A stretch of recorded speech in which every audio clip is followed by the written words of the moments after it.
श्री शिवाय नमस्तुभ्यम हर हर महादेव। दोस्तों 26 जून 2026 यानी शुक्रवार को पड़ रही है ज्येष्ठ मास की शुक्ल पक्ष द्वादशी तिथि। और दोस्तों यह वह तिथि है जो ज्येष्ठ मास में पड़ने वाली सबसे बड़ी तिथि है, क्योंकि ये शुक्रवार के दिन पड़ रही है और इसका बहुत ही बड़ा और विशेष महत्व होता है। पूज्य गुरु जी ने कहा है कि अगर कभी भी मौका लग जाए और ज्येष्ठ महीने की द्वादशी तिथि शुक्रवार को पड़ जाए तो आप लोगों को 11 चावल के दाने का उपाय तो अवश्य ही करना चाहिए। इन दोनों का संयोग बहुत ही कम आता है। इसी के साथ में गुरुजी ने अपने शिव पुराण कथा में बताया है कि इस दिन आपको 11 चावल दाने का उपाय तो आपको अवश्य ही करना चाहिए, क्योंकि ऐसा दिन पूरे साल में सिर्फ एक ही बार आता है। और दोस्तों आप सभी लोग जानते हो कि शुक्रवार द्वादशी तिथि का अगर सबसे बड़ा कोई उपाय है तो वह 11 चावल के दाने वाला उपाय है। तो दोस्तों इस शुक्रवार द्वादशी तिथि के दिन आप लोगों को इस 11 चावल दाने वाले उपाय को जरूर करना है। बहुत सारे लोग होंगे जिन लोगों ने इस उपाय को ना किया हो, मतलब पूरा साल निकल गया उन्होंने किसी भी दिन इस 11 चावल के दाने वाले उपाय को ना किया हो। पर दोस्तों आपके पास एक आखिरी मौका बचा हुआ है जो कि 26 जून शुक्रवार द्वादशी तिथि के दिन है। तो इस दिन आप लोगों को इस वाले उपाय को जरूर कर लेना है। भले ही आप पूरे महीने भर इस उपाय को ना किया हो, पर अगर आपने इस ज्येष्ठ महीने की द्वादशी तिथि के दिन अगर इस वाले उपाय को कर लिया तो आपको इस उपाय को करने का वो फल मिलेगा जिसकी आपने कभी कल्पना भी नहीं करी होगी। इसीलिए आप लोग इस वाले उपाय को एक बार जरूर कर लेना है, ताकि आप लोगों के हाथ से यह मौका ना जा सके और आपको इस उपाय को करने का फल मिल सके। दोस्तों यह उपाय पंडित जी ने अपनी अभी की ही श्री शिव महापुराण की कथा में बताया है। जी इस उपाय को आज हम आपको बहुत अच्छे से समझाने वाले हैं। इस वीडियो को देखने के बाद इस उपाय को समझने के लिए आपको कोई और वीडियो को देखने की जरूरत नहीं पड़ेगी। तो चलिए दोस्तों उपाय को शुरू करते हैं। देखिए ये ज्येष्ठ महीने के शुक्रवार द्वादशी तिथि के दिन ये इतना खास होता है, इतना महत्वपूर्ण होता है देखा गया है। कभी कभी बड़े बड़े पूजा पाठ अनुष्ठान से जो मनोकामना पूर्ण नहीं होते, वह ज्येष्ठ महीने के शुक्रवार द्वादशी तिथि के दिन एक छोटे से उपाय करने से ही आपकी मनोकामना पूर्ण हो जाती है। और बहुत सारे लोग इस उपाय को किया भी, आप इस देखा गया है और उनको इस उपाय को करने का फल भी जरूर मिला है। अगर आप लोग भी इस उपाय को करना चाहते हैं तो आप इस उपाय को पहले अच्छे से समझ लेना, सुन लेना, उसके बाद करना, आपको इस उपाय का फल जरूर मिलेगा। और इस उपाय को कर लेने से आपके घर में चाहे किसी भी प्रकार की दुहक और समस्या क्यों ना चल रही हो, आपको उसका कारण भी नहीं पता है कि भाई ये समस्या किसका कारण से चल रही है, उसका भी कुछ कारण हो सकता है, जैसे पितृदोष हो सकता है या किसी भी तरह का मंगल दोष भी हो सकता है। तो इस दिन आप लोगों को यह वाला उपाय कर लेना है।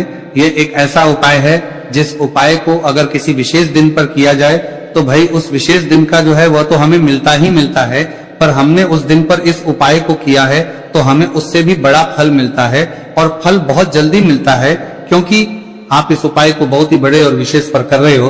तो चलिए अब उपाय के बारे में बात करते हैं, लेकिन उससे पहले आप लोगों को यह जानना आवश्यक है कि आखिर ये उपाय किस समय करना है, किसको करना है और कैसे करना है। तो चलिए हम आगे आपको वीडियो में एक एक करके बता देते हैं। लेकिन उससे पहले अगर आप लोग हमारे चैनल पर पहली बार आए हैं या फिर मेरी आवाज आज पहली बार सुन रहे हैं तो हमारे चैनल को सब्सक्राइब जरूर कर लेना और इस वीडियो को करके कमेंट बॉक्स में श्री शिवाय नमस्तुभ्यम ओम नमः शिवाय जरूर टाइप कर देना।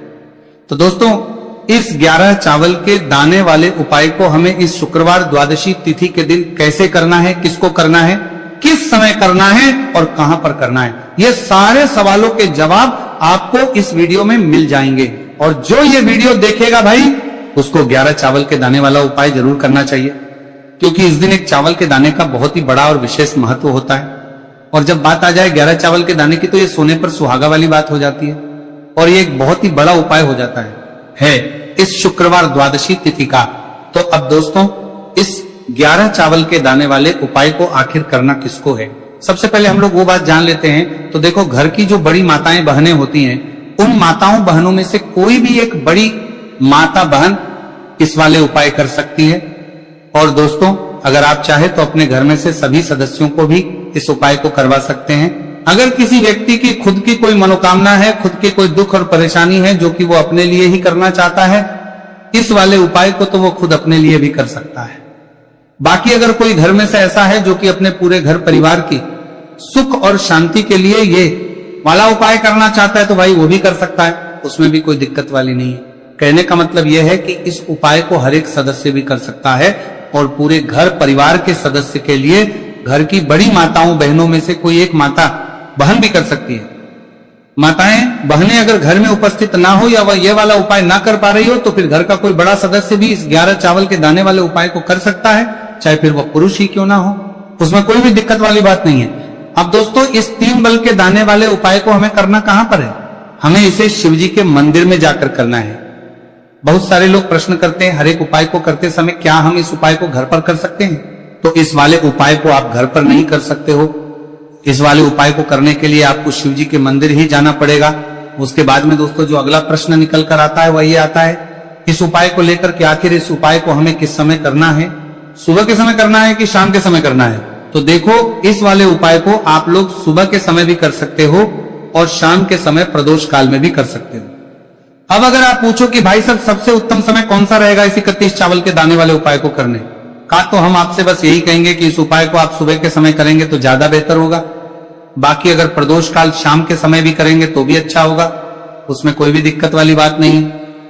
तो अब दोस्तों अगली सबसे बड़ी और महत्वपूर्ण बात आती है, वह ये आती है कि सुबह अगर हम उपाय को करेंगे तो हमें कितने बजे से लेकर कितने बजे तक के बीच में करना है, और शाम के समय प्रदोष काल में करेंगे तो हमें कितने बजे से लेकर कितने बजे के बीच में करना है। तो देखो, सुबह जितनी जल्दी हो सके आप उपाय को करने की कोशिश करना। बाकी अगर किसी कारणवश लेट भी हो जाओ, थी देर भी हो जाए, तो 10 या 11 बजे तक भी आप उपाय कर लेना, पर 12 बजे से ज्यादा देरी ना हो, ठीक है, इस बात का ध्यान रखना। उसके बाद में दोस्तों, अगर शाम के समय प्रदोष काल की बात करें, प्रदोष काल का जो समय है होता है वह शाम के 6 बजे से शुरू हो जाता है। मतलब शाम के 6 बजे से लेकर 7 बजे के बीच का जो समय होता है, यह समय प्रदोष काल का समय होता है। पर अभी जो मौसम चल रहा है, इस मौसम में जो है शाम बहुत देरी से होती है, तो आप इस उपाय को 7 या 8 बजे के बीच में भी कर सकते हो। मतलब शाम के 6 बजे से 8 बजे के बीच में आप कभी भी इस वाले उपाय को कर सकते हो, उसमें कोई भी दिक्कत वाली बात नहीं है। अब दोस्तों, यहां पर इस उपाय को लेकर एक और सबसे बड़ी बात यह निकल कर आती है कि इस 11 चावल के दानों को हमें लेना कहां से होता है, और हमें इस उपाय को करने के साथ में क्या और कुछ भी सामग्री ऐसी होती है जो शिव जी के मंदिर लेकर जानी पड़ रहती है। तो देखो, यहां पर हम आपको बता दें, सबसे पहले आप लोग ये जान लो कि ये जो 3 चावल के दाने वाला उपाय है, सिर्फ और सिर्फ आप उपाय की सामग्री लेकर कभी भी शिव जी के मंदिर मत जाना, क्योंकि हमें भगवान के सामने ये नहीं दर्शाया है कि अगर हम भगवान शिव जी के मंदिर आए हैं तो अपने फायदे के लिए आए हैं। तो इसीलिए जो भी पूजन सामग्री है, उपाय सामग्री है 11 चावल के दाने, इसके साथ में आपको पूजन सामग्री भी जरूर लेकर जाना है। देखो, अगर सुबह के समय उपाय कर रहे हो तो सीधी सी बात है, 1 लोटा जल तो आप लेकर जाओगे ही जाओगे।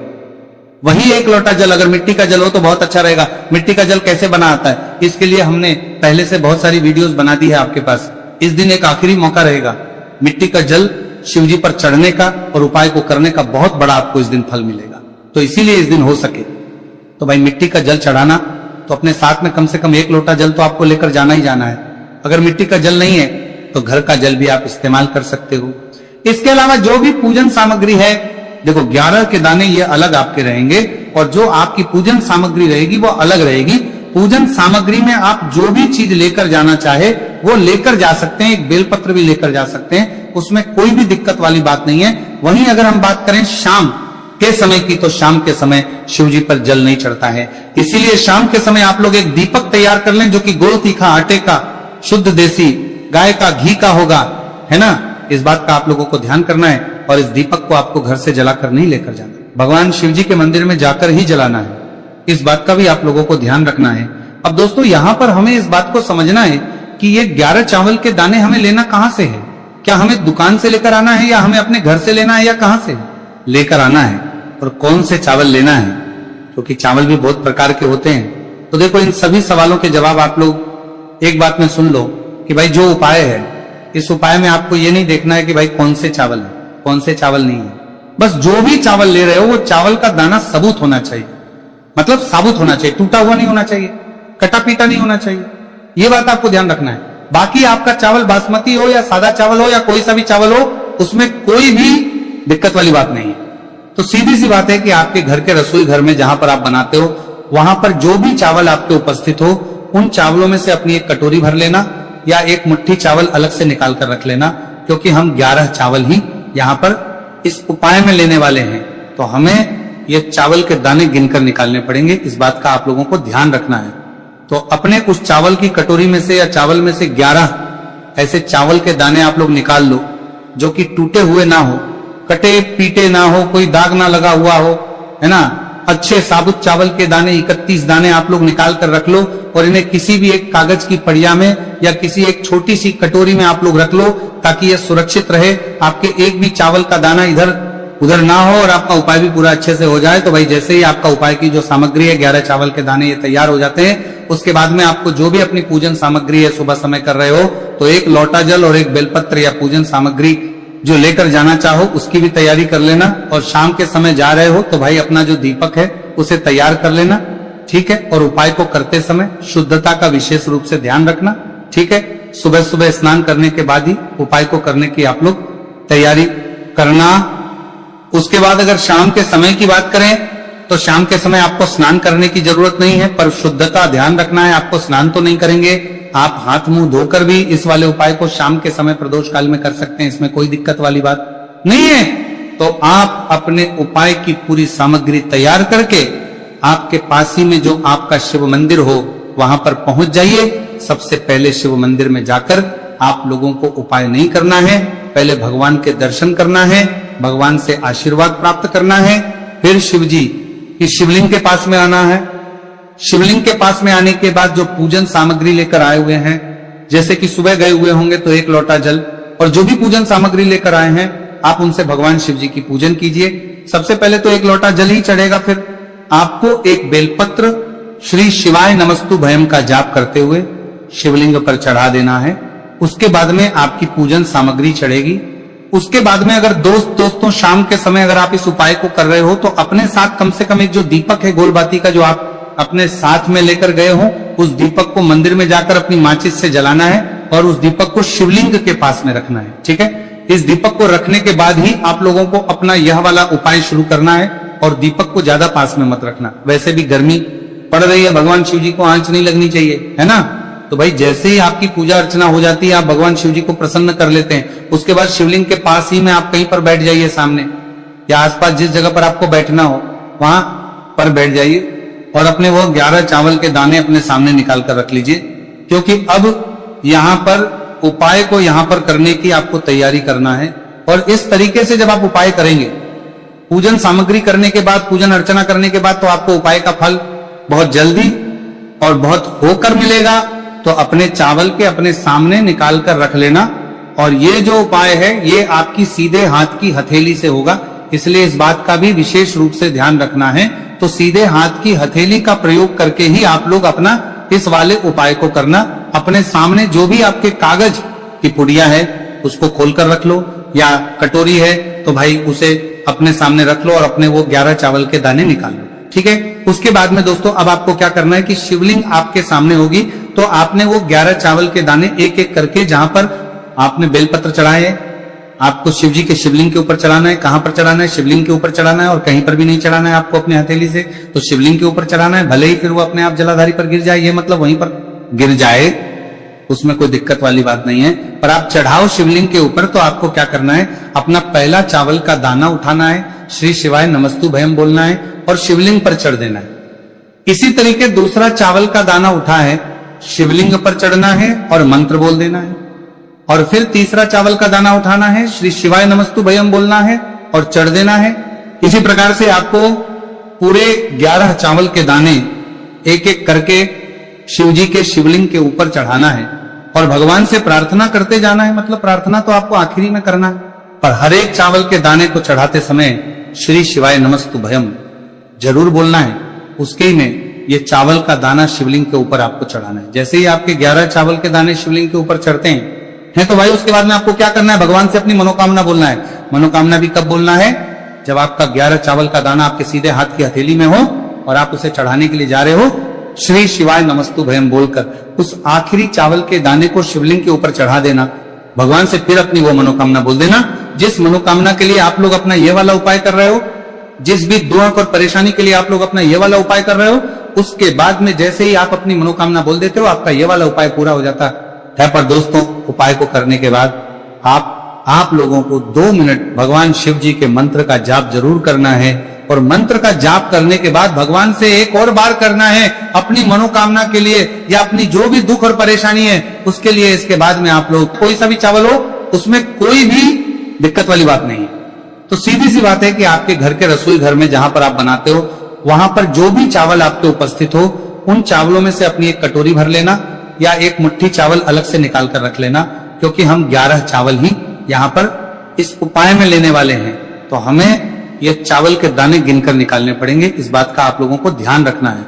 तो अपने उस चावल की कटोरी में से या चावल में से 11 ऐसे चावल के दाने आप लोग निकाल लो जो कि टूटे हुए ना हो, कटे पीटे ना हो, कोई दाग ना लगा हुआ हो, है ना। अच्छे साबुत चावल के दाने 31 दाने आप लोग निकाल कर रख लो और इन्हें किसी भी एक कागज की पड़िया में या किसी एक छोटी सी कटोरी में आप लोग रख लो ताकि यह सुरक्षित रहे, आपके एक भी चावल का दाना इधर उधर ना हो और आपका उपाय भी पूरा अच्छे से हो जाए। तो भाई जैसे ही आपका उपाय की जो सामग्री है 11 चावल के दाने ये तैयार हो जाते हैं, उसके बाद में आपको जो भी अपनी पूजन सामग्री है सुबह समय कर रहे हो तो एक लोटा जल और एक बेलपत्र या पूजन सामग्री जो लेकर जाना चाहो उसकी भी तैयारी कर लेना। और शाम के समय जा रहे हो तो भाई अपना जो दीपक है उसे तैयार कर लेना, ठीक है। और उपाय को करते समय शुद्धता का विशेष रूप से ध्यान रखना, ठीक है।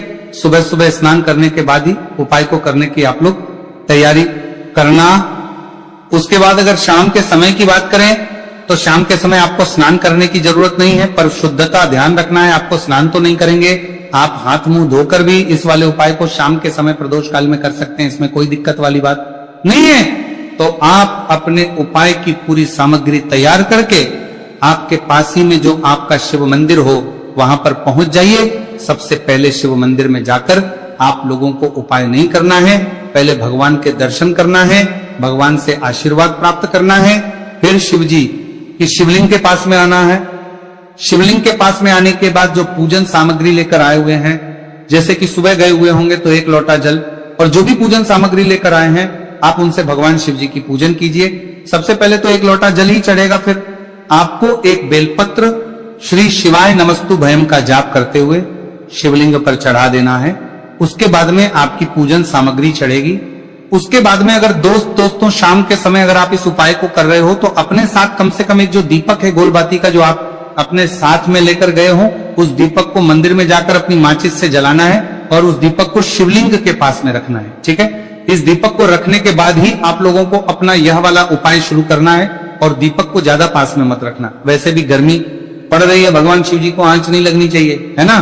तो भाई जैसे ही आपकी पूजा अर्चना हो जाती है आप भगवान शिव जी को प्रसन्न कर लेते हैं, उसके बाद शिवलिंग के पास ही में आप कहीं पर बैठ जाइए, सामने या आसपास जिस जगह पर आपको बैठना हो वहां पर बैठ जाइए और अपने वो 11 चावल के दाने अपने सामने निकाल कर रख लीजिए, क्योंकि अब यहां पर उपाय को यहां पर करने की आपको तैयारी करना है। और इस तरीके से जब आप उपाय करेंगे, पूजन सामग्री करने के बाद, पूजन अर्चना करने के बाद, तो आपको उपाय का फल बहुत जल्दी और बहुत होकर मिलेगा। तो अपने चावल के अपने सामने निकाल कर रख लेना। और ये जो उपाय है ये आपकी सीधे हाथ की हथेली से होगा, इसलिए इस बात का भी विशेष रूप से ध्यान रखना है। तो सीधे हाथ की हथेली का प्रयोग करके ही आप लोग अपना इस वाले उपाय को करना। अपने सामने जो भी आपके कागज की पुड़िया है उसको खोलकर रख लो, या कटोरी है तो भाई उसे अपने सामने रख लो और अपने वो 11 चावल के दाने निकाल लो, ठीक है। उसके बाद में दोस्तों अब आपको क्या करना है कि शिवलिंग आपके सामने होगी तो आपने वो 11 चावल के दाने एक एक करके, जहां पर आपने बेलपत्र चढ़ाए हैं आपको शिव जी के शिवलिंग के ऊपर चढ़ाना है। कहां पर चढ़ाना है? शिवलिंग के ऊपर चढ़ाना है, और कहीं पर भी नहीं चढ़ाना है आपको अपने हथेली से, तो शिवलिंग के ऊपर चढ़ाना है। भले ही फिर वो अपने आप जलाधारी पर गिर जाए, ये मतलब वहीं पर गिर जाए, उसमें कोई दिक्कत वाली बात नहीं है, पर आप चढ़ाओ शिवलिंग के ऊपर। तो आपको क्या करना है, अपना पहला चावल का दाना उठाना है, श्री शिवाय नमस्तु भयम बोलना है और शिवलिंग पर चढ़ देना है।